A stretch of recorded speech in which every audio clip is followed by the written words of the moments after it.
Since the beginning of time, humanity has embraced a somewhat tragic illusion: the unwavering belief that aging is merely an inevitable work of the clock.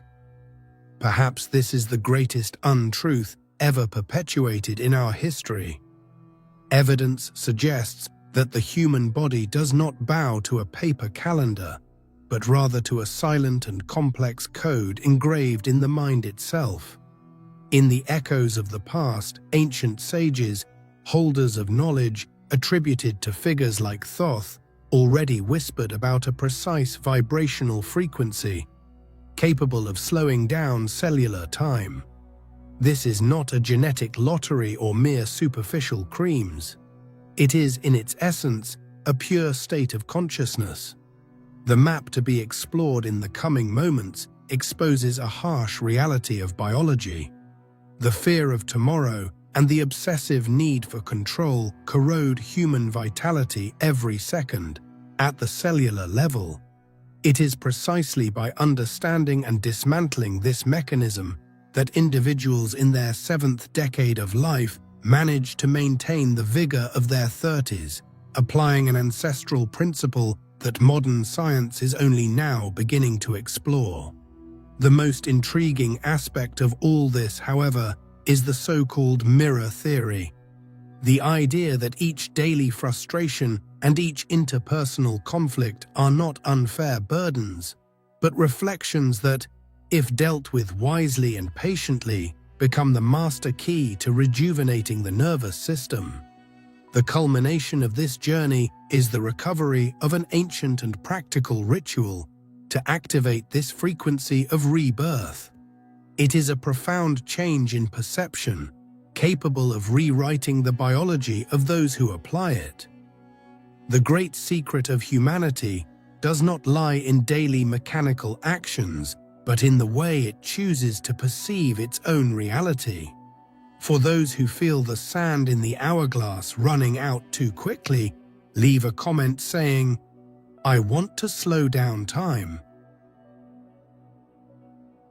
The code that nobody sees. You believe you age because time passes. This is the fundamental illusion, the lie your body has learned to obey. The body doesn't wear down because the years advance, but because your mind is trapped in certainties that contract psychological time. Every certainty you carry, every rigid plan, every fear of the future is a knot that tightens the passage of your vitality. You are not living in time, you are being consumed by it. This contraction is not a metaphor, it's the physics of your consciousness. When you live in fear, time compresses. The days seem short, the weeks fly by, and suddenly a decade is gone. When you live in peace, time expands. An afternoon can hold an eternity of presence. Biological age, the true age of your body, responds directly to this internal perception, not to the calendar on the wall. Your nervous system is the conductor of this orchestra. There are 72-year-olds with the vitality of a 35-year-old. Their movements are fluid. Their minds are agile. Their energy seems inexhaustible. And there are 35-year-olds who already carry the weight of a lifetime on their shoulders, moving as if they were tired before the day even begins. The difference isn't in the years they've lived, it's in what they believe about those years. It's in the consciousness that inhabits the body. The aging you fear isn't in gray hair or wrinkles. That's just the surface. True aging lies in the rigidity of the mind, the slowness of movement, the way your nervous system reacts to the world. It's an internal perception that solidifies and becomes your biology. You don't age because of time, you age because of your relationship with time, a relationship of fear, of control, of certainty. Society has taught you to fight against time, to fill it, to optimize it, but no one has taught you how to dissolve it. No one has shown you that the gateway to vitality is not doing more, but being present, being open, being uncertain. That is the first key, the code that no one sees. The realization that time is not your enemy, but a creation of your own mind. But how exactly do you change that perception in your daily life? Because the illusion of time is only the first barrier. You've been programmed to believe that the external world dictates your internal reality, that events, people, and circumstances are the cause of your suffering and your aging, but that's the second layer of the illusion. The truth is, the world doesn't happen to you.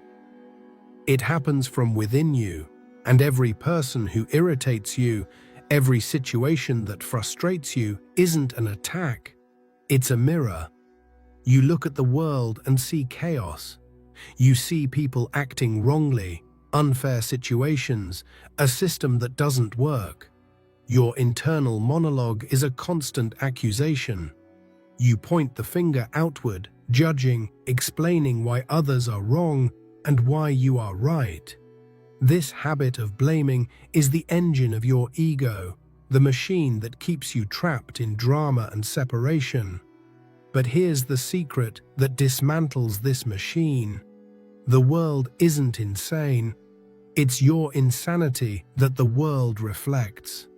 Every person who irritates you, every driver who cuts you off in traffic, every boss who undervalues you is an accurate mirror of something you haven't yet resolved within yourself.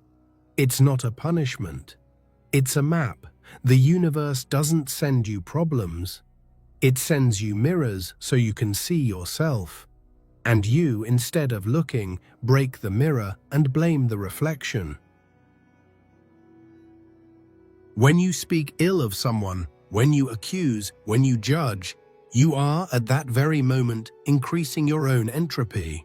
You are accelerating your own aging. This is not divine punishment or future karma. It is a physical law of consciousness. The energy you expend to sustain the accusation is the same energy your body would use to regenerate. You are literally burning your life force to feed the inner judge. You are not a victim of the world. You are the silent creator of the world you experience. Every judgmental thought is a brushstroke painting your reality with the colors of frustration. Every word of accusation is a brick building the prison where you live. The feeling of being trapped doesn't come from circumstances, but from your refusal to see that the cell door only has a lock from the inside. This realization is the first major turning point. It's the point where you stop fighting the world and start asking yourself, what is this showing me about myself? This question is the beginning of self-inquiry, the principle known by the wise of all ages. It's the moment when you stop being an accuser and become an alchemist, ready to transform the lead of conflict into the gold of consciousness. The world doesn't need your opinion. It needs your innocent eyes. It needs you to stop accusing it so it can show you the truth.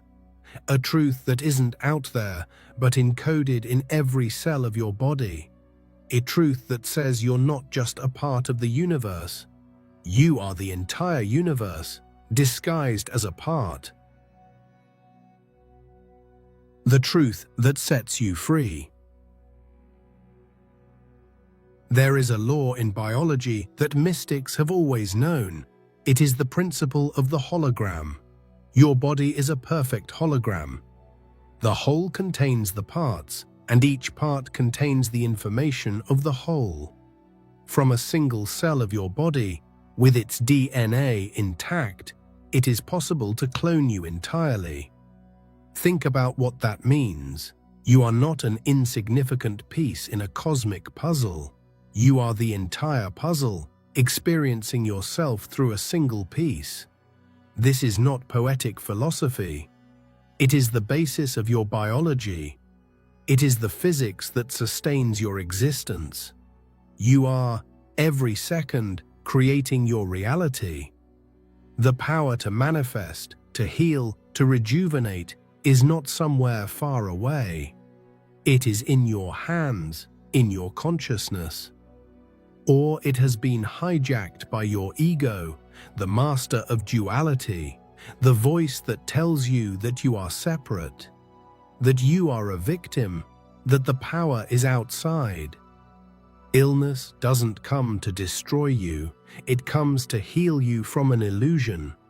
Problems don't arise to bring you down.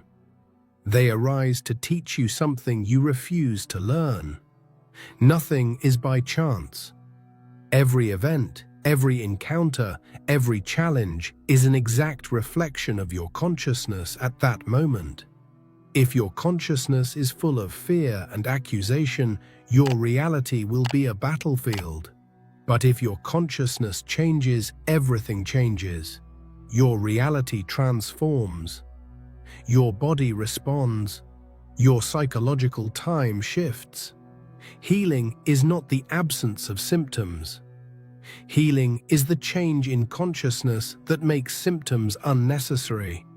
Rejuvenation is not about erasing the marks of time, it's about changing the consciousness that accelerates time. You've been living like a boat adrift, reacting to the waves, blaming the wind and the sea. But the truth is, you are not the boat. You are the ocean. The power to calm the storm lies within you. The ego has convinced you to focus on the wave, to identify with the problem. Consciousness invites you to remember that you are the water, the totality that contains all the waves. This understanding is freedom. It is the end of the war against yourself and against the world. It is the recognition that you are both cause and effect, creator and creation. But to access this creative power, you must first silence the voice that tells you you are powerless, the voice of mental noise, and listen to the other voice, the one that only speaks in silence.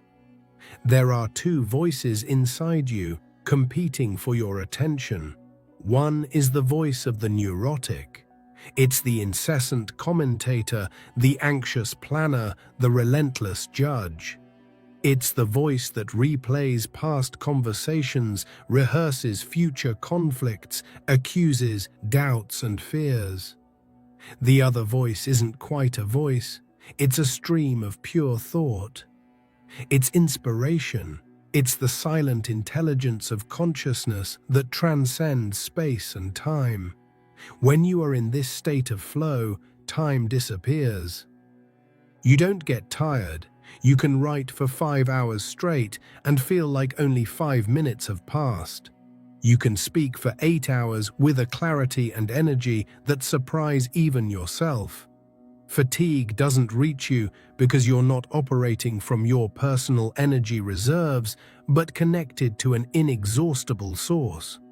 But this voice, this source, only manifests itself in silence. And I'm not talking about auditory silence, a room without noise. I'm talking about the silence of the mind, the end of mental noise. Your mind now is like a radio tuned to 1,000 stations at the same time. A chaotic flow of cascading thoughts, worries, to-do lists, judgments about yourself and others. As long as this noise dominates your perception, you will not be able to hear the voice that knows exactly how to heal, how to rejuvenate, how to create, how to live. You are trying to hear a whisper in the midst of a shouting crowd. The wisdom you seek is not in more information, more books, or more techniques. It is in the space between your thoughts. Inspiration is not the exclusive domain of geniuses or artists. It's a birthright for everyone. It's the voice of your own conscience trying to guide you. But you're so busy listening to fear, doubt, and criticism that you don't hear it. You confuse it with a random thought, a silly idea, and discard it. The first step to slowing down aging is learning to create inner silence. It is in this silence that the magic happens.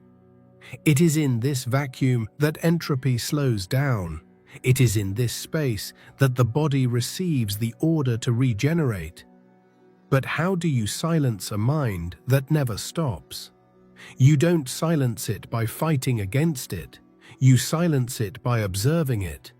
You become the observer of the thinker, and that's where the game changes completely.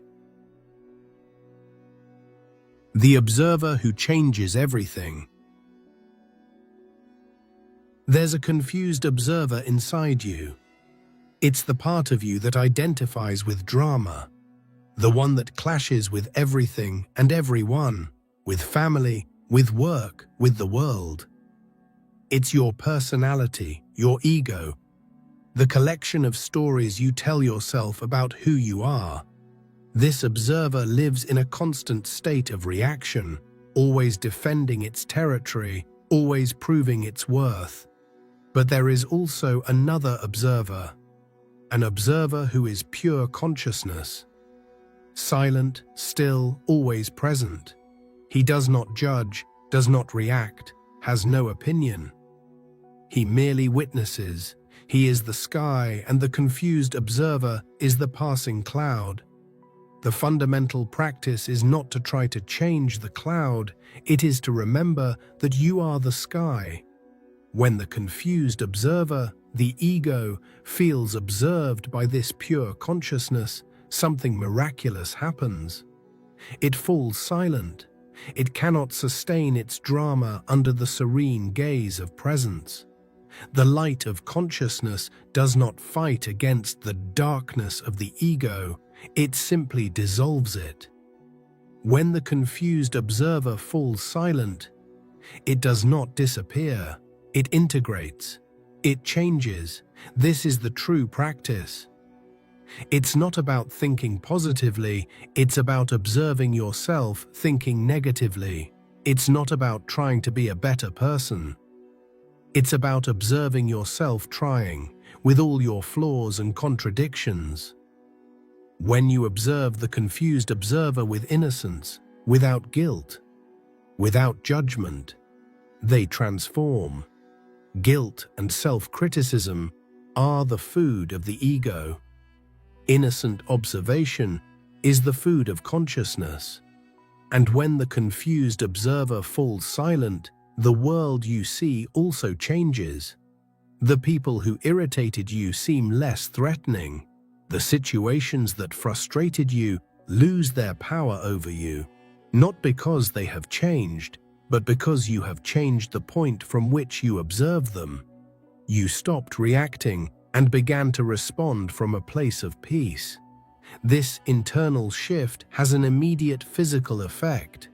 Your nervous system switches out of fight or flight mode. Cortisol production decreases. Your body receives a signal of safety, and a body that feels safe can dedicate itself to regeneration. You begin to age more slowly. Your energy increases. Your biology responds to your new frequency. And it all starts with a simple practice that you can begin today.